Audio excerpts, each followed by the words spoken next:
तो धन्ना जाट की कथा आती है कि धन्ना जी को एक महात्मा उनके घर आए। वो अपने शालिग्राम जी की सेवा करते थे। शालिग्राम जी की सेवा देख करके धन्ना जी के मन में आ गया मैं भी करूंगा। छोटे से थे, नन्हे से बालक। तो धन्ना जी उनके शालिग्राम जी लेकर के बैठ गए महात्मा के और बोले महाराज जी अब नहीं दूंगा, ये तो मेरे हो गए। महाराज जी बोले अरे भैया मेरे वर्षों की सेवा जो धल लेगा, क्या करे, बालक है, इसके हट से कैसे बचें। तो महाराज जी ने क्या किया, बाहर से शालिग्राम जैसे दिखने वाले पत्थर ले आए, उनको इत्र वित्र लगा के, चंदन लगा के सिंहासन पर बैठा दिया और धन्ना जी से कहा बोले अच्छा एक बात बताओ, तुमको राजा भगवान चाहिए कि चौकीदार भगवान चाहिए। धन्ना जी बोले राजा भगवान चाहिए। बोले राजा भगवान वो है जो सिंहासन पर बैठे हैं और तुम जो हाथ में लिए घूम रहे हो चौकीदार भगवान है। नन्हे से बोले भाले धन्ना, हाथ वाले ठाकुर जी दे दिए, वो असली शालिग्राम थे और ऐसे नकली पत्थर, वो बस बाहर का गली का कोई पत्थर था, इत्र वित्र लगा दिया। धन्ना जी को विश्वास हो गया यही साक्षात भगवान। अब तो धन्ना जी उनकी सेवा करने लगे। माँ से कहते माँ रोली लेके आओ, चावल लेके आओ, चंदन लेके आओ, मुझे दिलाओ, मुझे श्रृंगार करना है। माँ कुछ नहीं दिलाती थी तो क्या करते थे, रसोई घर से हल्दी ले आते और हल्दी में जल मिला के उसका तो चंदन लगाते थे और ईंटा होते, ईंट को तोड़ के उसको, लाल लाल ईंट होती है, उसको घिस करके तिलक बन जाता, वो तिलक लगा देते अपने ठाकुर जी को। और मां जो थाली लगा करके धन्ना को देती थी ना, वो थाली लेकर के धन्ना जी अपने ठाकुर जी के पास जाते और कहते ठाकुर जी आप भोग लगा लो। गुरु जी बता के गए थे कि पर्दा लगा के भोग लगाना, तो धन्ना जी पर्दा लगा करके बैठ गए और लगा करके कह रहे ठाकुर जी अब आप पालो, मैं देख नहीं रहा, आप प्रेम से पाओ। थोड़ी देर बाद धन्ना जी ने कहा कि ठाकुर जी भोग लग गया। जैसे पर्दा देगा थाली यूं की तो ही रखी थी, नहीं पाया ठाकुर जी ने। धन्ना जी तो व्याकुल हो गए, बोले कि लाल जी आप पा क्यों नहीं रहे हो। अरे भूखे रहोगे तो फिर कैसे काम चलेगा। थोड़ी बहुत देर मनाते रहे, ठाकुर जी ने फिर भी नहीं पाया। तो धन्ना जी बोले आप भूखे रहोगे तो मैं भी भूखा रहूंगा, मैं भी भोजन नहीं करूंगा, मत खाओ मैं भी नहीं खाऊंगा। वहीं सो गए ठाकुर जी के मंदिर में ही। थोड़ी देर में ऐसी आवाज आने लगी जैसे मानो कोई चटकारे ले ले करके कुछ पा रहा है। जैसे अचार कभी खट्टा हो तो उसको ऐसे करके चाटते हैं ना, ऐसे चटकारों की आवाज आती है, या दाल चावल पाओ तो अपनी उंगली चाटो तो उसके चटकारे, ऐसी ध्वनि आने लगी चटकारों की। धन्ना जी बोले भाई ये चटकारे कौन ले रहा है।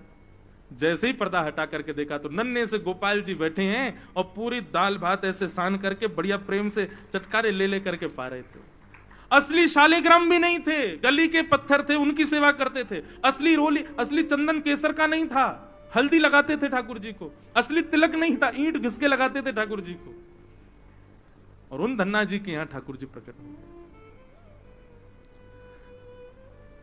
ठाकुर जी ने कह दी किसी को बताना नहीं, हम ऐसे ही मिला करेंगे तुमसे। धन्ना जी बोले ठीक है। अब धन्ना जी थोड़े बड़े हो गए तो अपने घर की गैयाएं चराने जाते थे, तो ठाकुर जी को सिंहासन से उठा के अपनी जेब में धर के ले जाते। थोड़ी दूर जाकर के ठाकुर जी प्रकट हो जाते और धन्ना के गले में गलवैया डाल करके चलते।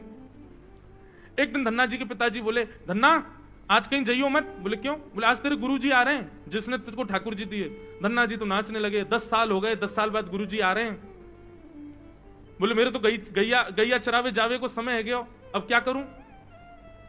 सो उसने क्या किया, गैया लेकर के थोड़ी दूर गया और ठाकुर जी को जेब से निकाल के नीचे धर लिया। बोले ठाकुर जी आज गुरुजी आ रहे हैं, आप गैया चराने जाओ। ठाकुर जी आ गए, उसकी गैया चराने चले गए। धन्ना जी लौट के अपने घर आ गए। भक्तमाल जी में कथा धन्ना जी की। गुरुजी आए, गुरुजी ने अरे वाह धन्ना बहुत बड़े हो गए तुम तो, गुरुजी सब आपकी कृपा।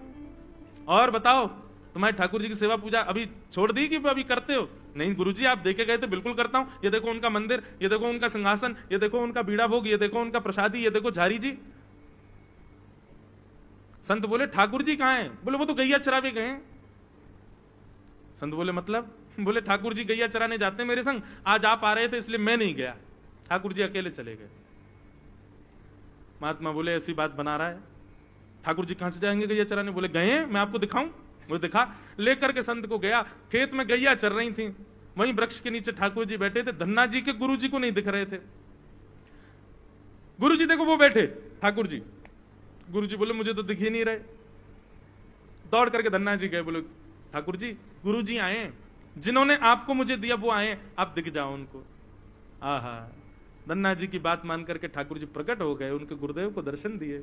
गुरुदेव रोने लगे, बोले सच्चे शालिग्राम की सेवा 100 वर्षों से कर रहा हूं।